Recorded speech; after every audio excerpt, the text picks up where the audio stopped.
What's up everyone, it's your boy Blue here at Blue Bears Games, and today's video will be my upgrade guide for the Modern Horizons 3 Graveyard Overdrive Commander precon.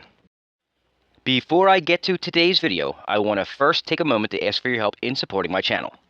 The easiest and cheapest ways to show your support are by liking my videos, subscribing to the channel if you haven't yet, sharing any of my content on your socials, and or by watching some of my many other videos that I've created over the years.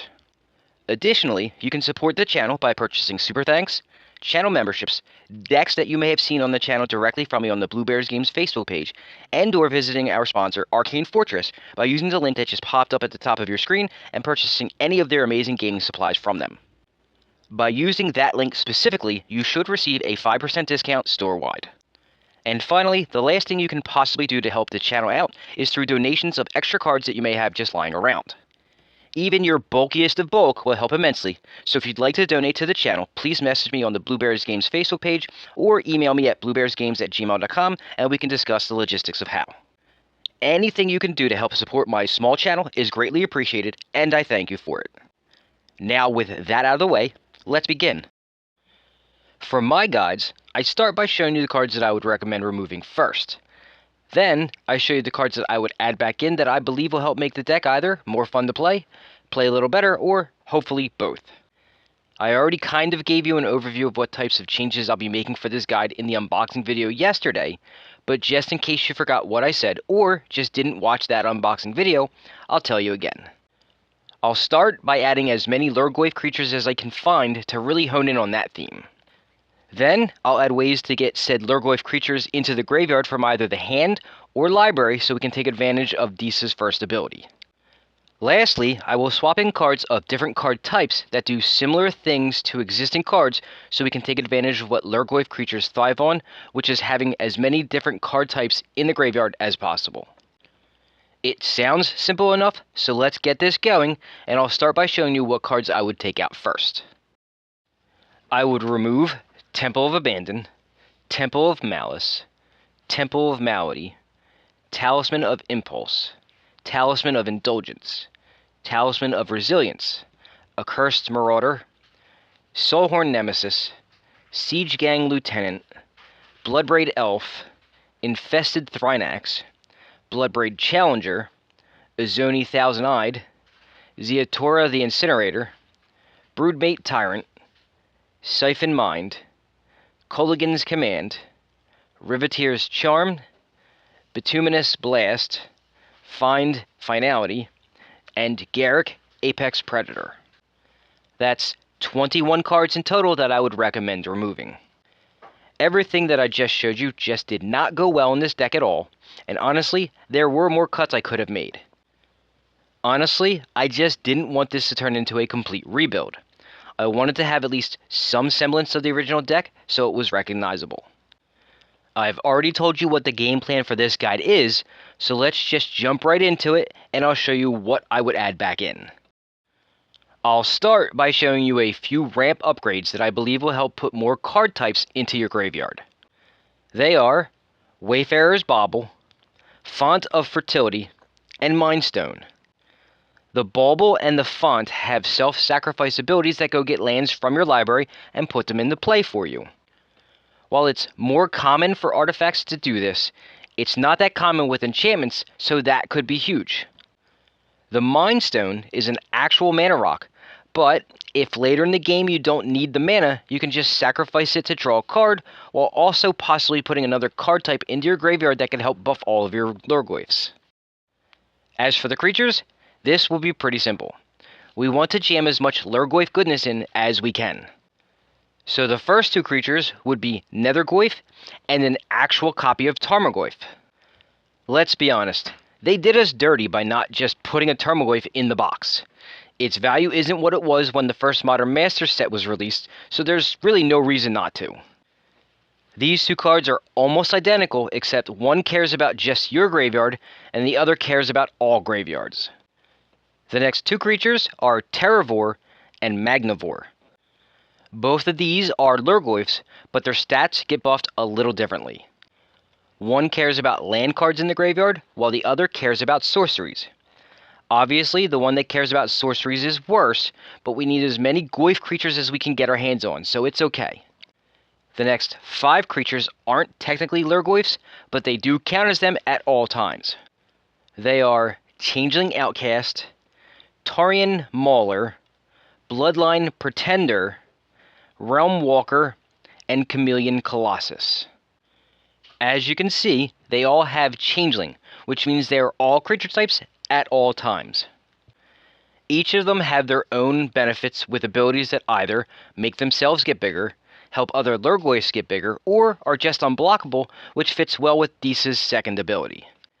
Realm Walker adds an added bonus of being able to help with surveil triggers as well, because you'll know what to expect before you attempt to actually surveil. Moving on to the instants and sorceries, I have 4 to show you that should help you get Lurgoyfs that you've drawn into your graveyard so you can take advantage of Disa's first ability. The first 3 are pretty much identical. They are Demand Answers, Sazakap's Brew, and Thrill of Possibility. These are known as looting cards and allow you to discard a card to draw 2 more. The obvious thing here is that you'll discard a Lurgoyf with Disa in play, so you can put the Lurgoyf directly onto the battlefield. While it won't always be possible, that's the best case scenario. The last card in this section is a sorcery called Buried Alive. The hope here is that you have Disa in play when you cast it, so for 3 mana, you can just search your library for 3 Lurgoyfs and put them directly into play. That's a pretty steep discount for whatever 3 Lurgoyfs you want to have just enter the battlefield. The lone enchantment that I would add is Cindervines. Both of this card's abilities have relevance here, but are not tied to the main strategy. The main reason I would add it is for the self-sacrifice ability that's both removal and an additional card type in your graveyard, but the amount of damage the first ability can do could actually add up quickly, especially against Spellslinger decks. The last couple of cards that I'll show you before going over a combo that will go well in this deck are 2 artifacts that in my opinion are just great for this strategy. The first one is a newer card called Broodheart Engine. The first ability of this artifact lets you repeatedly surveil, which is a great way to get free Lurgoyfs into play if you have Disa out. The second ability will help you get back one of your creatures that is in your graveyard for sacrificing it, which gives you another way to put an artifact into your graveyard while also providing a benefit for doing so. That's 2 things that can help it advance the strategy of this deck with 0 downside. The other artifact is called Ashes of the Fallen. Now, on May 20th of 2024, you could find copies of these for under $1. Then a few days later, this deck was spoiled, so now copies cost $10 or even more, and here's why. Disa's ability only cares about what a card's type is when it enters the graveyard. Since Ashes of the Fallen's static ability applies the moment a card enters the graveyard, as long as you chose Lurgoyf as the creature type, every creature card that goes to your graveyard from anywhere other than the battlefield will trigger Disa and go directly onto the battlefield.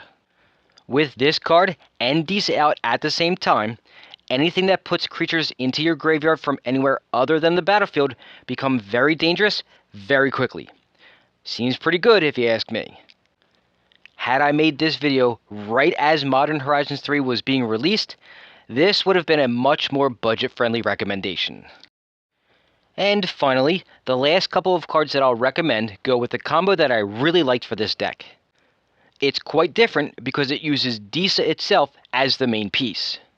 The other 2 cards that complete this combo are Mimic Vat and Goblin Bombardment. Together, these 3 cards create an infinite damage loop that's kinda cool, and how it works is explained in the link that just popped up at the top of your screen. While the main point of this combo is infinite damage, it also creates infinite leaves the battlefield triggers, enters the battlefield triggers, sacrifice triggers, and death triggers. Most of that's really irrelevant, but those triggers happen anyway, so if you want to try and take advantage of them, that's up to you. And that, my fellow Spellslingers, is my upgrade guide for the Modern Horizons 3 Graveyard Overdrive Commander Precon. While everything that I just showed you won't make this Precon a top-tier deck, it should help make it way more fun, and possibly one of the more interesting decks in your arsenal. The changes that I just went over should help focus the deck a little more by eliminating some of the other themes that weren't helping at all. I could have made deeper cuts to hone it a little more, but I didn't want to lose too much of its original identity, and the 21 cards I added should be enough to get this precon to where it needs to be for a fun time. At the time of filming, if you make every change that I just recommended, it would cost roughly about $50 if you don't have any of the cards already, and most of that price tag is from 3 cards, one of which was a bulk rare before this deck was spoiled. I don't see it happening, but if Wizards ever reprints Ashes of the Fallen, I'll bet it drops back down to under $1, making this guide's price tag even cheaper. So, what do you think? I'd love to hear your thoughts about all the changes that I just recommended in the comments. Well, my friends, that's all I've got for you this week. Thanks for watching, but if you're looking for more Magic-related content to watch, please browse through my channel because I'm sure you'll find more of my videos that you'll enjoy. Before you head off, though, please smash that like button and then subscribe to the channel if you haven't yet so you can be notified when I release new content, which I do every Friday and occasionally on Saturdays. Enjoy the rest of your day, and I'll see you all next week where I'll be doing this all over again for the next Modern Horizons 3 Commander Precon.